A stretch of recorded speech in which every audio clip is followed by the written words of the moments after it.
Let's see if Lucy gets ahead of the game.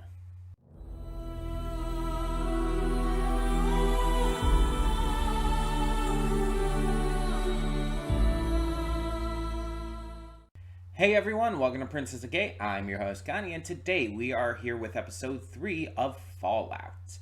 Yeah, and last time Lucy had to cut off a dude's head. Welcome to the wasteland, I guess. Yeah, because we had a lot of focus on the target last episode. We found out why he's on the run from the Enclave and why he's, you know, being sought after by so many. He has information, presumably what he injected into his head.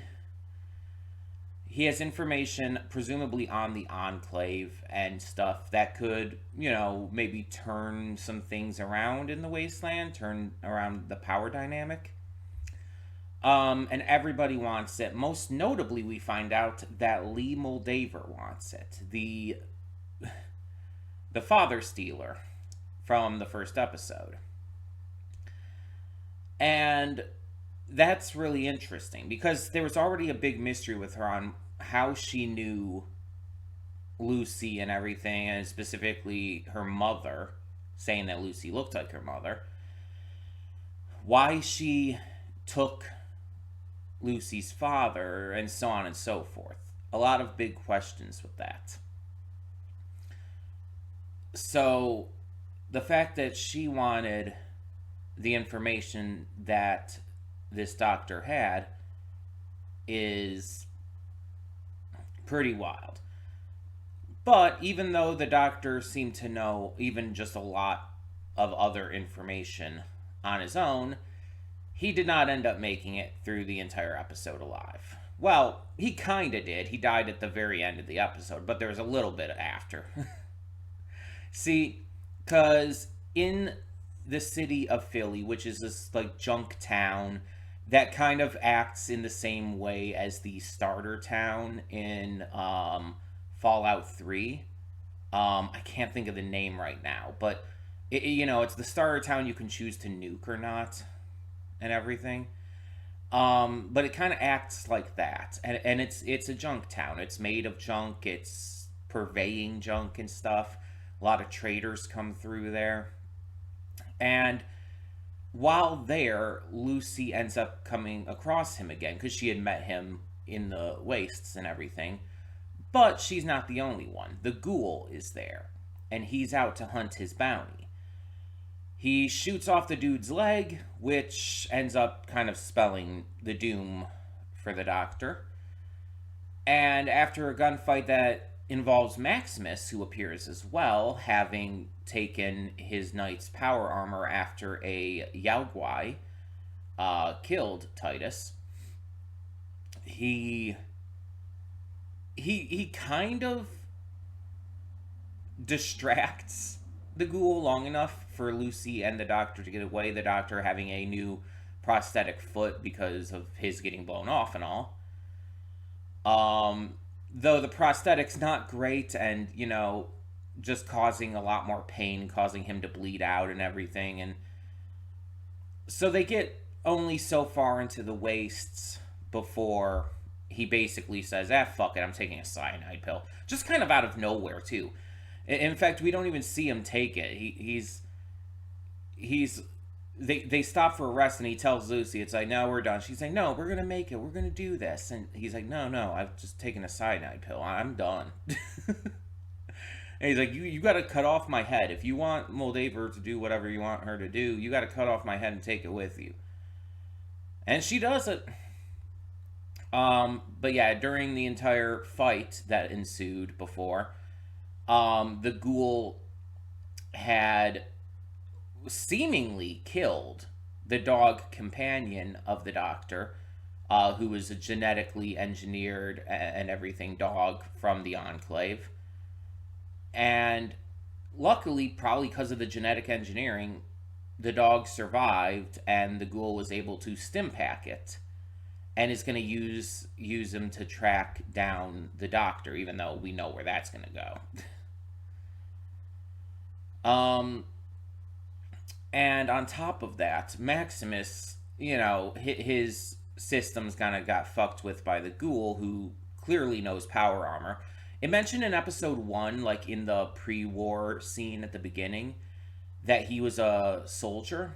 He was in the military, so he might have used power armor, because I believe power armor was used pre-war too. It's not just a post-war invention. I believe it was a pre-war thing as well. So he very easily could have used power armor, which is why he knew exactly how to take it out.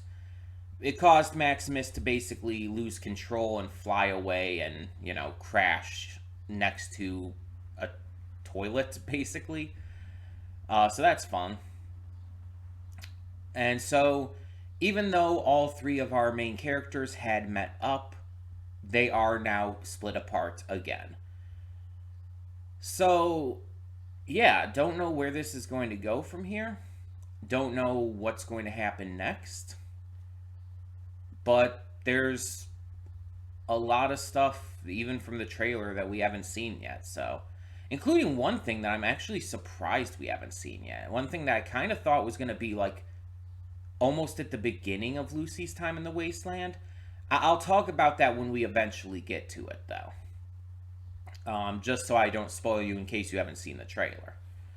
That being said, we do have a lot of other great content on the channel. We do a bunch of amazing reactions to awesome shows. And actually, I gotta change this. Give me a second here. I forgot I had to change this out. I already made the updated banner. I just need to actually, put it on here. Okay, there we go. There we go. Updated. So yeah, we have a lot of great shows that we are still reacting to every Monday through Friday. Multiple great shows throughout the week. On Mondays, we also do YouTube reactions. Those are donation rewards from viewers and subscribers like you, and are usually pretty fun, usually pretty interesting. Every Saturday and Sunday, we put up movie reactions, and those are, yeah, also donation rewards from you guys. For the most part, sometimes I'll sneak something in there that I just want to see. It happens occasionally. On Tuesdays and Thursdays, we are doing Spider-Man 2 on the PS5, a Let's Play of that. And we've been having some audio issues, but I think I've got them fixed. Unfortunately, the first, 9 parts of the Let's Play have those audio issues just because of, recording in bulk just to make it easier. So, unfortunately, yeah, that's going to be a problem. It sucks, but after starting on episode 10, it should be good the rest of the way through. It's my first PS5 Let's Play. I had to figure a lot of things out for the Elgato capture card, so just bear with me. But yeah, a lot of great stuff on the channel for you to check out. There's always something for everyone, so I hope you find something you can enjoy. That all being said, thank you so much for tuning in, as always, and let's get into this. So when the screen fades to black, pause this redirect and go to the description below. Follow the link to the reaction because, yes, we do redirect all reactions on this channel. Because of YouTube's copyright system, let's be honest, it's YouTube. Copyright here sucks.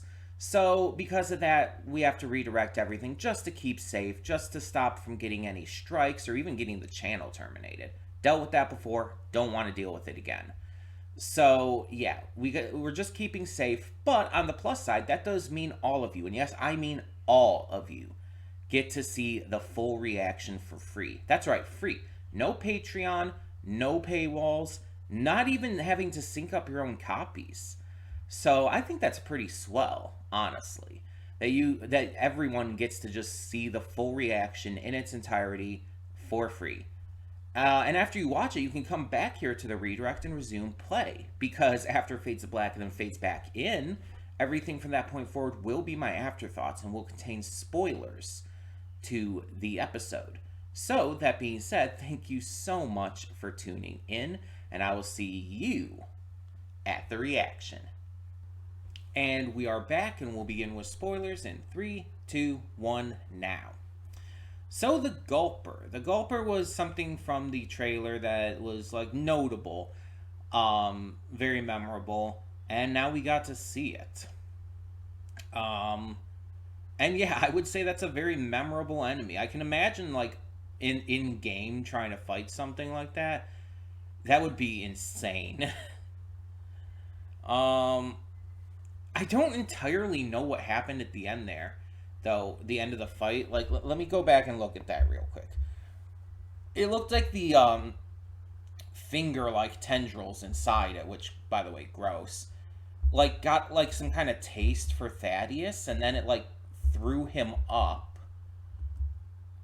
but it's not entirely clear why. But it looked like it was like dead after that too. Let me see if I can try to see it a little better here. I have it muted so there won't be any copyright issues here. So yeah, he's being like gulped by the gulper. Maximus is trying to pull him out.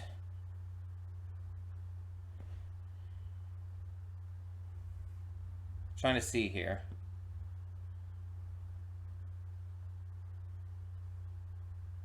Yeah, it's like the fingers start like the finger like tendrils start like touching on him, like tasting on him. Also, Maximus has like that tool or whatever in there as well.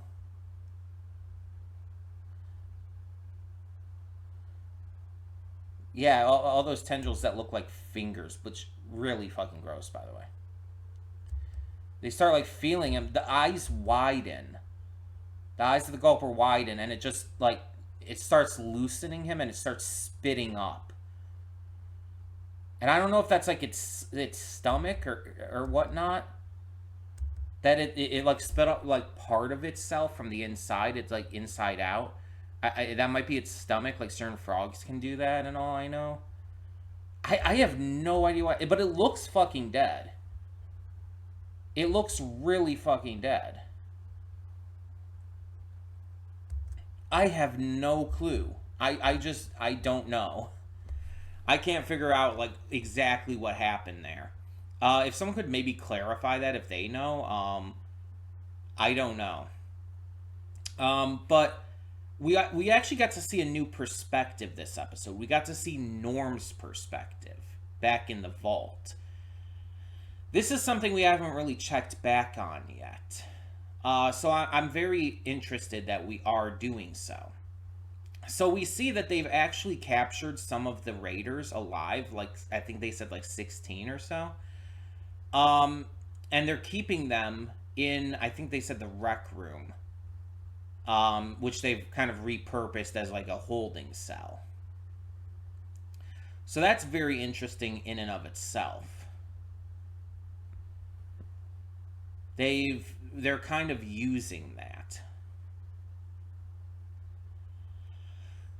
And the council seems to want to keep them alive to rehabilitate and bring them into the fold, which, by the way, is a fucking stupid idea because they could easily just pretend to be rehabilitated to get into the fold and then kill everybody in their sleep and shit. That's a fucking stupid idea. I understand the motivation for it. It's like, oh, you want to try and save everyone. You want to do the quote unquote right thing and give them a chance to become better. The problem is they kind of said the issue with that themselves. When Norm was talking about like they're killers and they're terrible people, it's like someone else called out. It's like that's all they know. It's like yes, that's the point. That's the problem. This is all they know. It's how they've been raised. It's how they've been, living probably most, if not all, of their lives. You reading Shakespeare or teaching them math isn't going to do shit. They're not going to, one, be receptive to you. So they're not even going to pay attention in the first place. And even if they did, they're just going to try to use that against you. Like, this is just a stupid fucking idea. Like, honestly, Norm is right here for saying that they should just kill them. Like, I know it sounds harsh. I understand that it sounds like really fucked up, and you don't, and you, again, you would want to give them the benefit of the doubt and try to rehab them. But this isn't how do I put this? This isn't like a real life situation where it's like, oh, we have these prisoners and everything, um, who are like committing these crimes and all. It's like this is a little different than that. This is a bit different considering the circumstances and situation. Your vault is kind of your salvation right now. It's the thing that's keeping you guys safe, happy, well handled, right? So you need to make sure that stays the case. Raiders are not going to be dealt with in the happy-go-lucky way you think you want to do so. In you have to take them out. There's no other option here. Unless you're just going to hold them in that cell forever, because it's not going to take years. It's not going to happen. You're not going to be able to reform them. I'm sorry, it's not going to work. They'll start cannibalizing each other before that happens. Honestly. It's not going to work.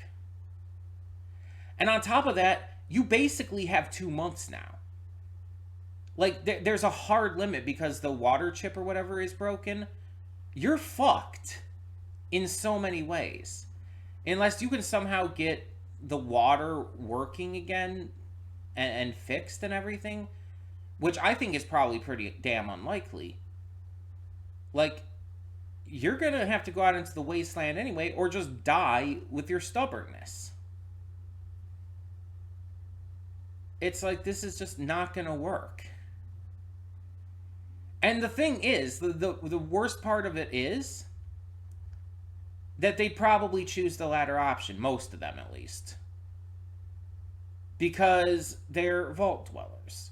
They're stuck in this loopy fantasy world that Vault Tech 1 is good.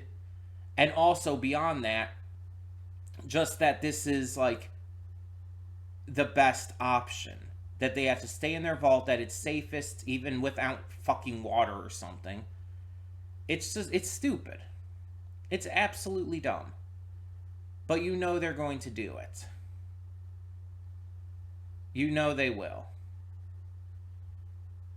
But we have at least one ally on Norm's side.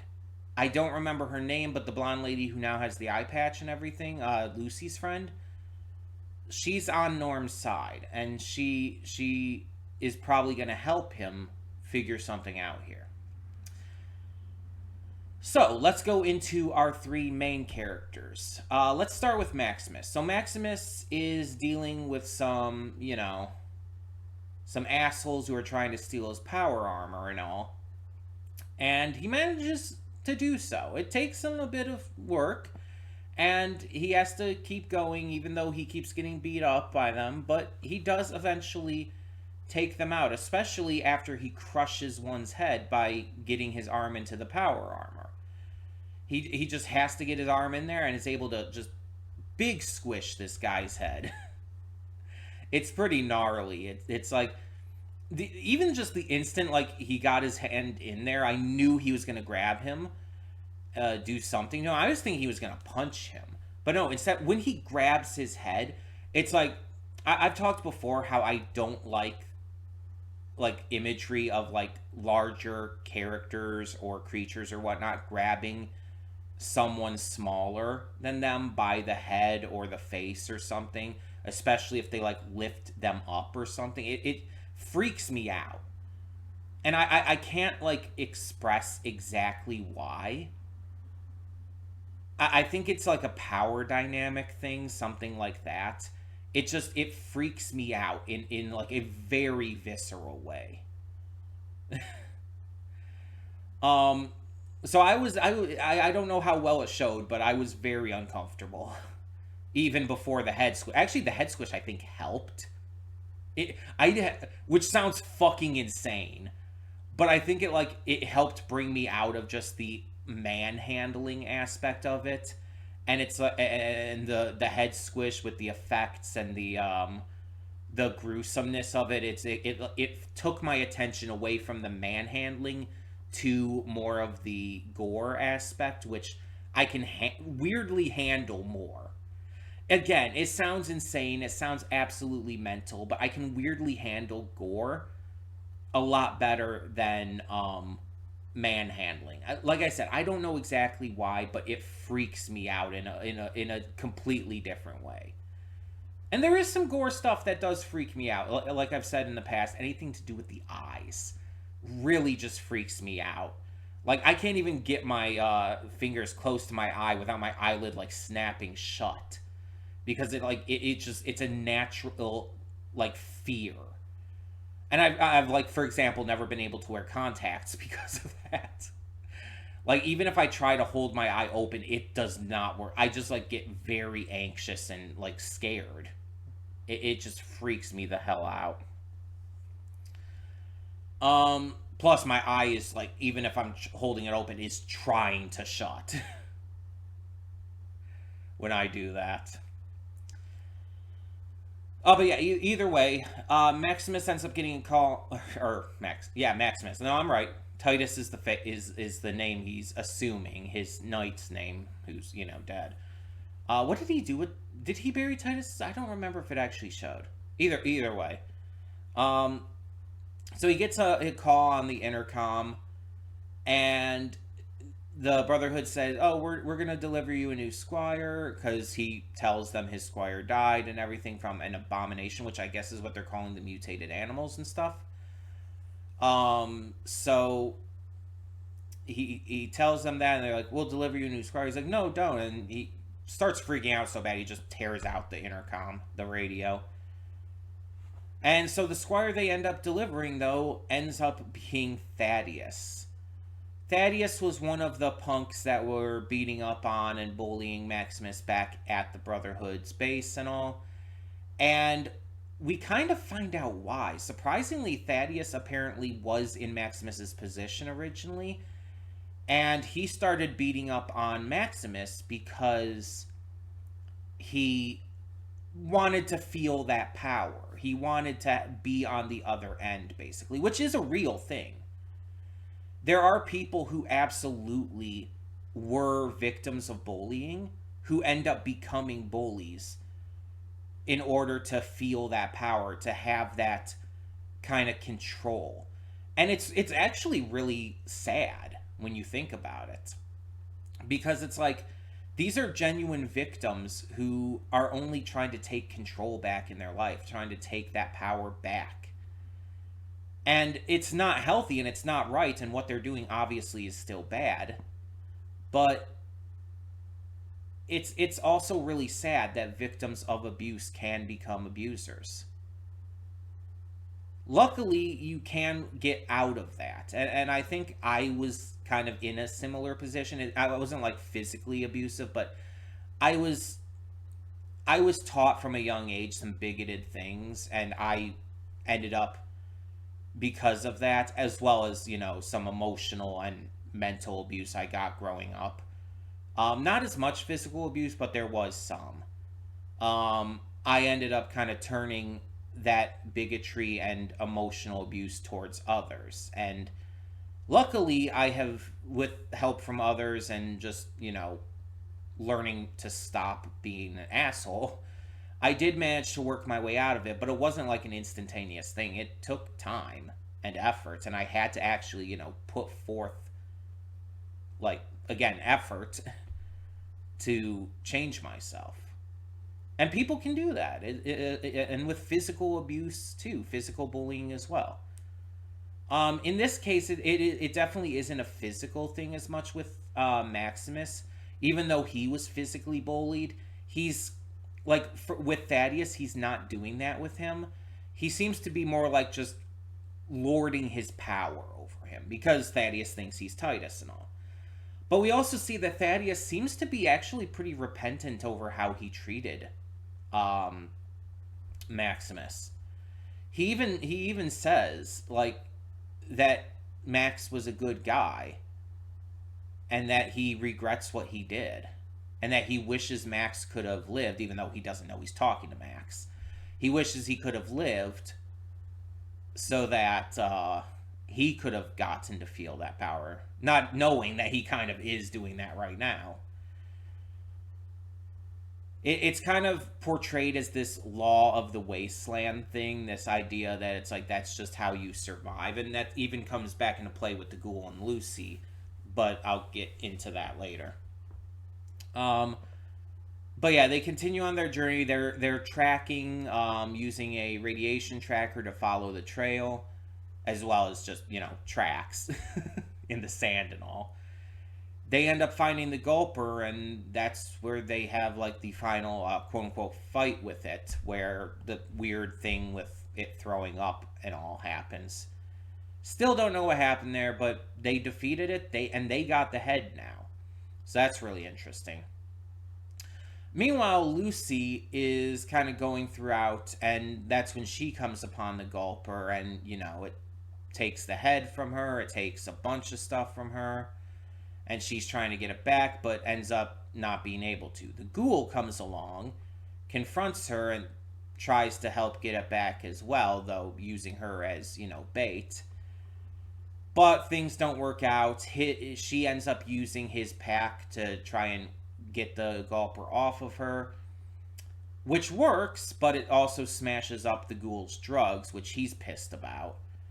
So, yeah, he isn't going to really treat her very well after that. They do end up escaping without getting the head back, obviously, because we know Maximus and Thaddeus get that. And he just, ties her up and leads her away,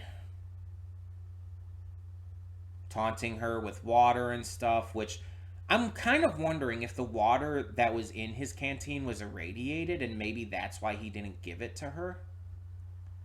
Because he could handle it. He's a ghoul. He can handle the radiation in there. He even says, like, all this water and none of it's safe to drink and everything, because that is a thing in the Fallout games. Most of the water you see is going to be irradiated. You actually have to find specifically clean water otherwise, which is usually in, like, cartons and stuff. But most of the water you'll come across, especially in lakes, puddles, rivers, etc., is going to be super irradiated. And technically you can drink it, but if you do in the games, you're going to take on, well, radiation, which you have to be careful about because that cuts away your health. So, yeah. Mind you, you can use, like, Radaway and stuff, but still. Yeah, it's pretty interesting to think about that maybe he was sparing her that. Maybe all her talk about like her trying to get her father back and all, maybe that tugged at him, maybe just a little bit because of the stuff with his own daughter. Maybe just a little bit. Maybe that's just hoping though. Now, interestingly enough, this episode was also bookended with these flashbacks to his past, and specifically centering around him and his wife. We get to see his wife and his daughter again, but we get to see his wife this time and see that they seem to have a pretty loving relationship. He was an actor, on top of being a former soldier, and it seems like he and his wife met on set.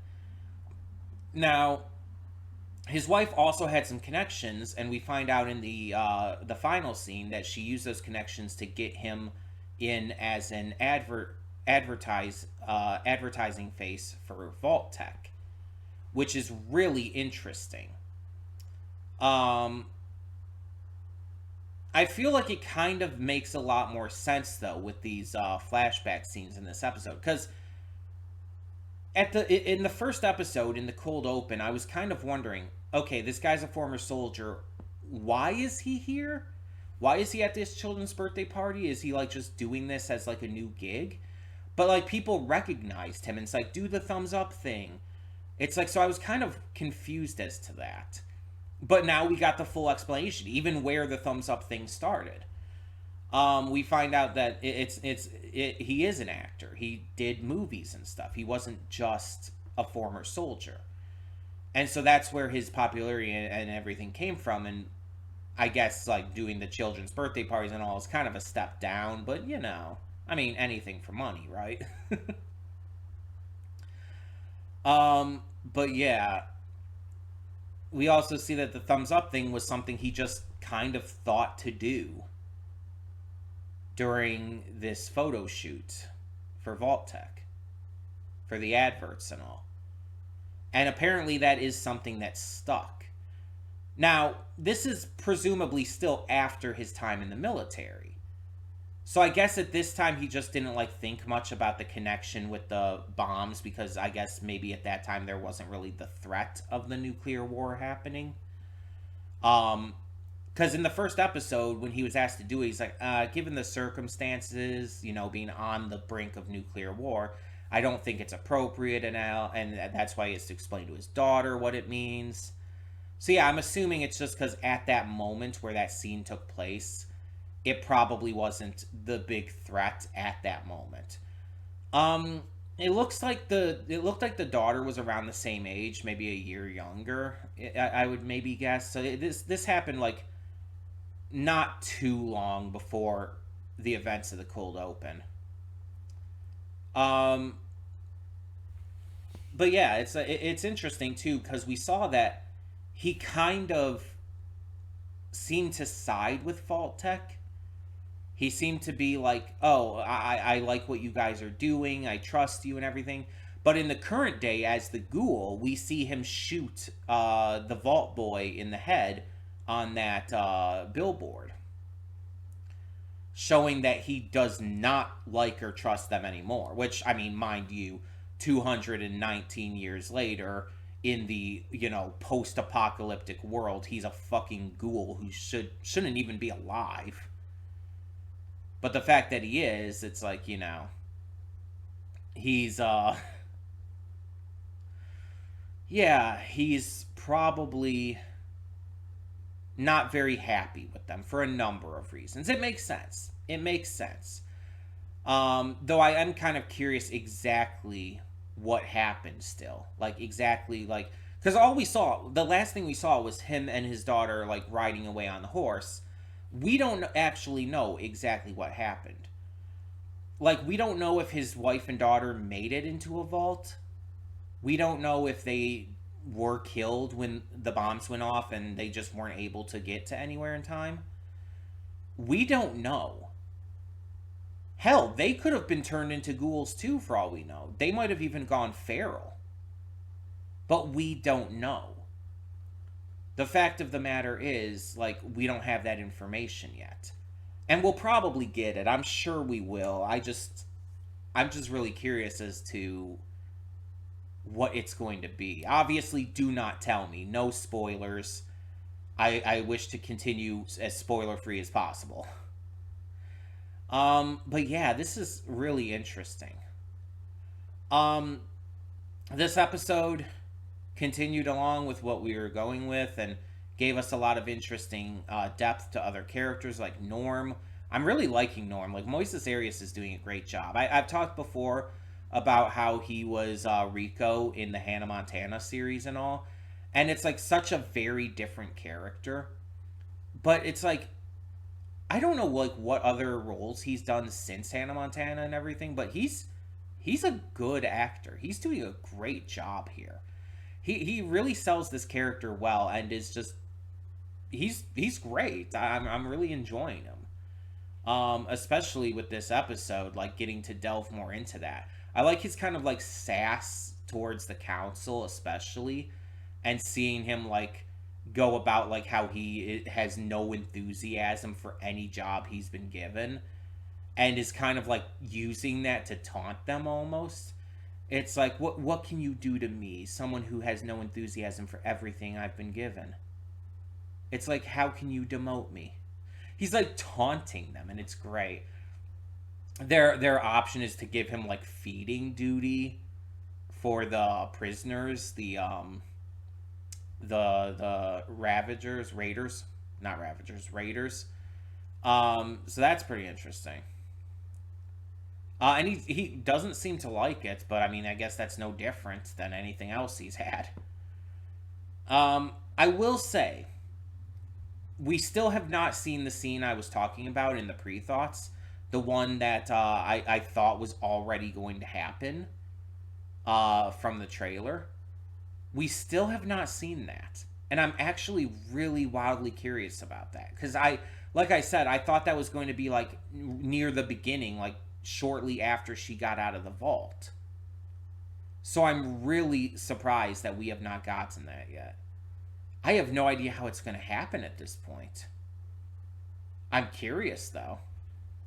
But yeah, lots of things going interestingly here. A lot of twists I wasn't expecting, a lot of turns, a lot of really cool moments. The gulper looked great. Really creepy. I do not like the finger tendrils inside its mouth. That freaked me out. I'm still unsure about how that thing was defeated.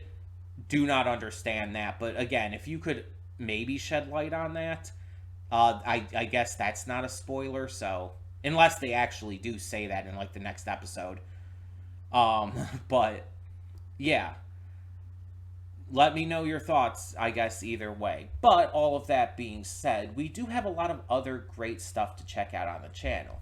You see, every Monday through Friday, we have a plethora of awesome series reactions that we do.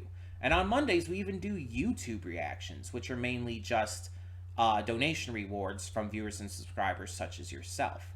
Every Saturday and Sunday, we have movie reactions, which are recorded earlier on in the week, but I post them on the weekend so every day has something going on. Movie reactions are always, or almost always, donation rewards as well, though sometimes I'll slip a little something in there just for the fun of it. We're also doing Spider-Man 2 on the PS5 every Tuesday and Thursday. Had some audio issues for the recordings for what amounts to the first 9 parts, but luckily from part 10 on we should be good. I should have that figured out now, hopefully. But yeah, a lot of great stuff on the channel, a lot of great stuff that's going to come in the future. Hope you're excited for more. And all of that being said, as always, thank you so much for tuning in. I hope you've been enjoying these reactions as much as I've been enjoying making them. So tell me your thoughts down below. And for now, I'm Connie and I'm signing off. See y'all next time.